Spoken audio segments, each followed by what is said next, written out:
Hey there, folks. Host Dylan here, just as a little pre-intro. I do thank you for being patient with the podcast. Recently, real life job has taken a little bit more precedence over the podcast. It's something, as I do as a hobby, and so it can't pay the bills. So the job that does pay the bills, unfortunately, takes precedence sometime. But today, or yesterday, whenever I'm recording this, whatever day it is, whenever you're hearing this, you'll be getting this episode as well as the St. Valentine's episode, and so hopefully that should help make up for it. 2 episodes for the price of 1. So I'll keep you updated in the future if this happens again. It might, just because of the way that jobs work. But yeah, let's go ahead and get into the debrief, and then I'll see you in the next one. Welcome to the debrief. This is the part where we step out of the clean arc, the version that you can package, and we walk into the parts of the story that feel too human to fit in a headline. Because the main episode gave you Laika as a propaganda casualty. But the debrief is where we talk about what didn't make the cut, the regret, the reactions, the survival stories that came later, stories that prove in a very cruel way that a different timeline was indeed possible. And look, if you listened to the main episode and you felt that familiar emotional mixture of wonder and heartbreak, you're not alone. Space history is full of those two exact emotions living in the same room like they were awkward roommates. So tonight we're going to talk about what happens after a milestone. When the cheering fades, when the myth starts forming, and when the people closest to the decision have to live with it. So let's go ahead and get into it, shall we?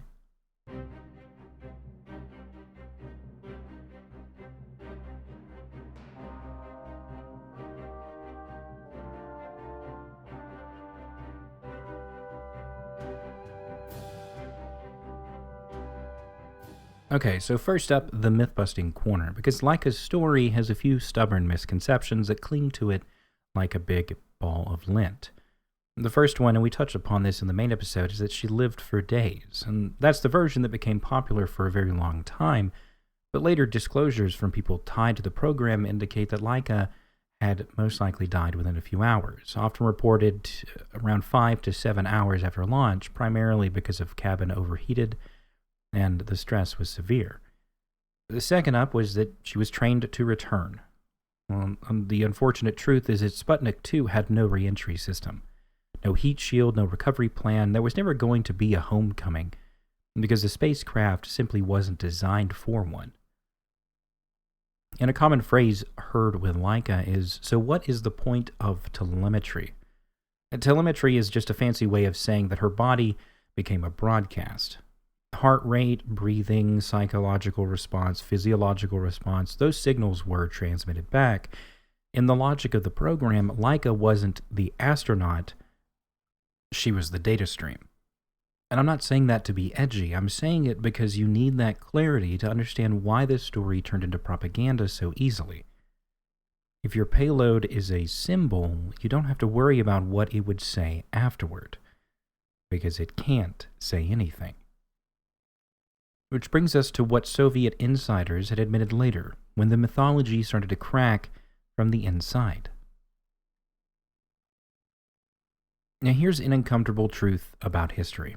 Sometimes the people inside the system are not cartoon villains. Sometimes they're human beings caught in a machine that rewards speed, spectacle, and obedience. And years later, when the victory is safely stored in museums and textbooks, some of those human beings finally say the quiet part out loud. One name that matters here is Oleg Gazinko, a scientist involved in Soviet space biology. And later in life, he expressed regret about Laika's mission, and the phrasing of that regret is what makes it just so devastating. Because it wasn't, I feel sad. It was, we shouldn't have done it. He described working with animals as a source of suffering, and he said in very plain terms that they didn't learn enough from the mission to justify Laika's death. Now that's the sentence propaganda can't survive, because propaganda needs sacrifice to feel necessary. It needs the cost to feel worth it.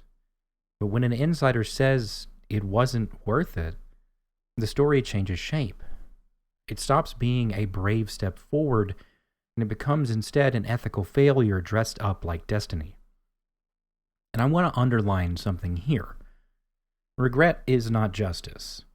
Regret doesn't reopen the hatch, regret doesn't cool the cabin, and regret doesn't reverse the timeline, but it does matter historically, because it tells us the moral discomfort wasn't just modern sensibilities looking back with cleaner ethics. The discomfort existed inside the moment, inside the program, inside the people who had to carry the decision home with them. Which leads perfectly into the next part, the broader context of animal spaceflight and the survival stories that arrived later. Stories that didn't fit the narrative Laika was turned into. Okay, so naked footnotes time. This is the widen the lens segment for us. So before humans went into space, animals went first. Not because anyone thought it was poetic, but because governments wanted proof that bodies could withstand what rockets could do to them. Different programs used different animals, and part of it was practical, part political, part cultural habit. The Soviets used dogs extensively, particularly strays, because they were manageable, trainable, and already part of their experimental pipeline. Americans leaned toward primates because the U.S. wanted insight to how a body and brain more similar to ours would respond, especially when the long-term goal was putting a human pilot in a capsule. And across the board, these missions created a weird moral tension that still echoes today. Scientific data gained through living subjects who did not consent. And that's the unglamorous backbone of early spaceflight. But what's more revealing are those survival stories. Because here's the detail that doesn't sit comfortably next to Laika's myth. After Laika, the Soviet program continued, and it eventually achieved orbital flights where dogs were returned alive. Two of those famous were Belka and Srelka. In August of 1960, they spent about a day in orbit and returned back safely, living proof that send life up and bring it back wasn't impossible forever. And this matters because it changes the moral framing. It means there was a future soon after Laika where return capability existed. So Laika's mission wasn't the only way, it was the fastest way. And in the space race, fastest isn't just a preference, it was policy. This is where the propaganda casualty thesis sharpens into something that you can't easily ignore.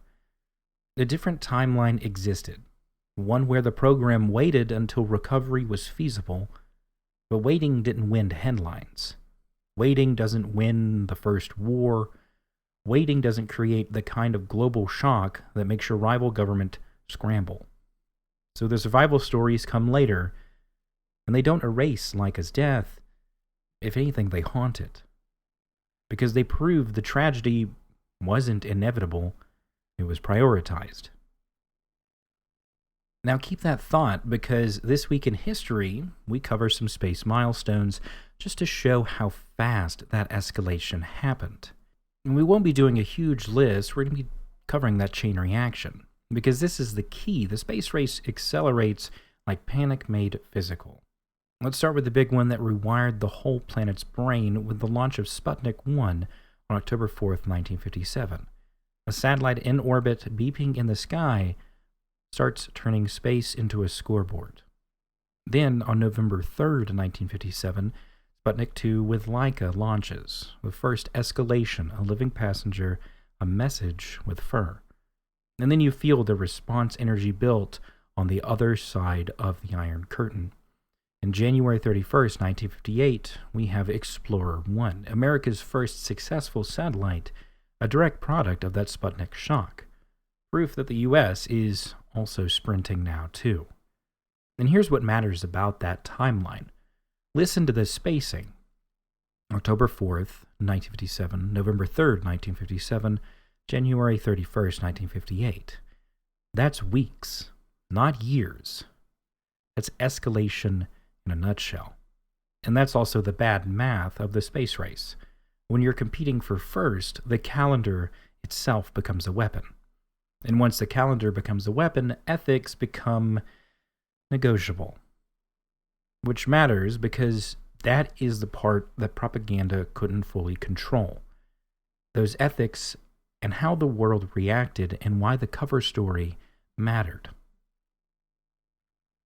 Now, one thing that gets lost when this story is told like a myth is that people weren't just in awe of it being done in space. There was legitimate outrage. Internationally, people reacted emotionally and politically. Regardless of Cold War loyalties, the image of a dog in a one-way capsule struck a nerve with almost everyone. And that public discomfort helps explain why the Soviet narrative did not stay stable. Because if the public imagines Laika suffering and dying quickly, the mission stops feeling like a triumph of science and starts feeling like cruelty at orbital speed. And so those stories had to be managed. Timelines shifted, explanations softened, and versions multiplied. And that's what propaganda does when the truth is morally explosive. It tries to contain the blast radius. And the really unsettling part is that this worked for a long time. The comforting story traveled farther than the uncomfortable one, which is why we did this episode in Debrief, because the truth isn't just a fact check, it's a moral anchor. Alright, now before we close, this episode always begs a listener reflection.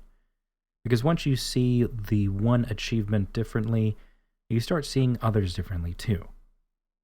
So the question is, what's a historical achievement that you see differently now?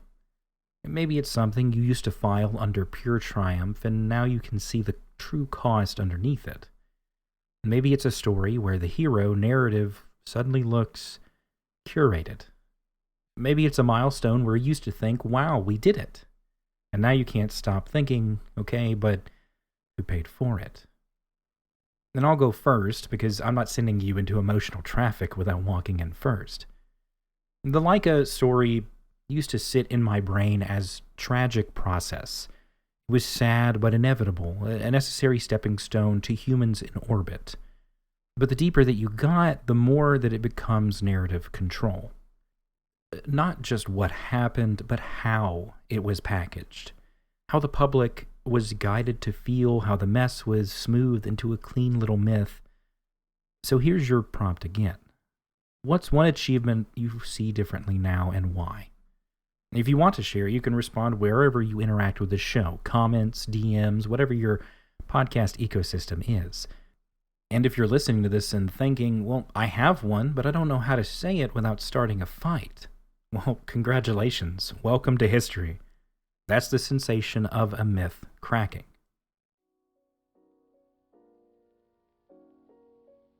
Always remember that honoring the past doesn't mean protecting its lies.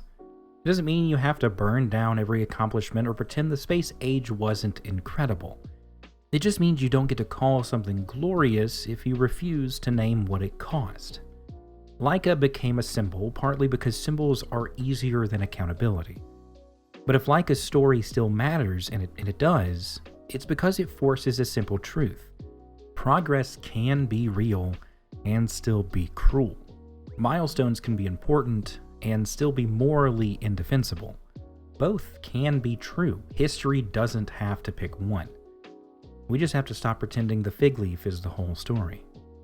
And if you like this debrief, share it with a friend, either directly or maybe vaguely ominously. Or maybe the person who loves space history or a Cold War nerd. Because the easiest way propaganda wins is when the simplified version becomes the only version that people can hear. And if you're not already following Naked History, hit the follow wherever you listen.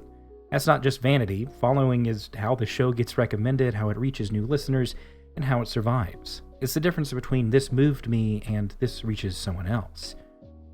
And finally, if you did like it a lot, leave a review. I know. Reviews feel like homework, but they're oxygen for independent shows like us. They tell the platform that this isn't just background noise, this is something that people really choose. And if you want to leave a review that feels extremely on brand, you can write, "This podcast made me rethink the word progress." Or, "Honestly, I came for space history and left emotionally compromised." Both are very acceptable. So again, thank you for being here. Thanks for listening with your whole brain and your whole heart. This has been the Naked History Debrief, and I've been Dylan Gasway. We'll see you next time for the history of St. Valentine and his day, or rather how it's become Chocolate's Day. So we'll see you next time.